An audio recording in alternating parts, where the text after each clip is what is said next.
Following a relatively speedy trial, former CIA officer turned whistleblower Jeffrey Sterling was convicted on 9 counts by way of a federal jury earlier this week. Those charges are as follows. 6 counts of unauthorized disclosure of national defense information, 1 count of unlawful retention of national defense information, 1 count of unlawful conveyance of national defense information, and 1 count of obstruction of justice. Now, it's worth noting that 7 of the charges against Mr. Sterling fall under the Espionage Act, a U.S. law with roots dating back to World War I.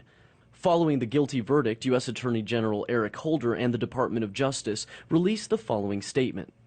This is a just and appropriate outcome. The defendant's unauthorized disclosures of classified information compromised operations undertaken in defense of America's national security. The disclosures placed lives at risk, and they constituted an egregious breach of the public trust by someone who had sworn to uphold it. As this verdict proves, it is possible to fully prosecute unauthorized disclosures that inflict harm upon our national security without interfering with journalists' ability to do their jobs. Not mentioned here, however, is that under oath at the Sterling trial, former Secretary of State Condoleezza Rice admitted to pressuring the New York Times in 2003 not to run a story related to a botched CIA operation involving faulty nuclear secrets to Iran.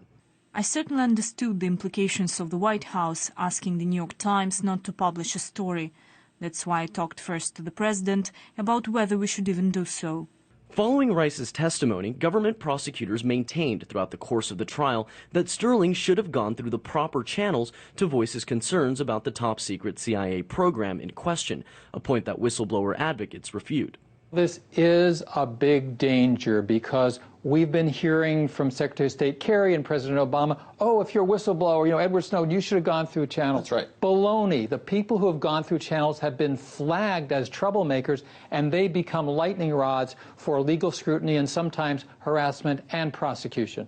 This same argument is backed by the simple fact that the Department of Justice under President Obama has used the Espionage Act to prosecute more government whistleblowers than all previous administrations combined. In all, the case of Jeffrey Sterling is now part of a growing list of whistleblowers convicted for sharing potentially damning U.S. government secrets. And what we've learned related to the government's collection of personal and professional communications between Sterling and New York Times journalist James Risen could have long-term negative impacts on the relationship reporters have with their sources. With the trial now over, an appeal by Sterling's defense is expected. But for now, Sterling will remain free until the scheduled sentencing date of April 24th at 9 a.m. Manuel Rapalo, RT Studios, Washington.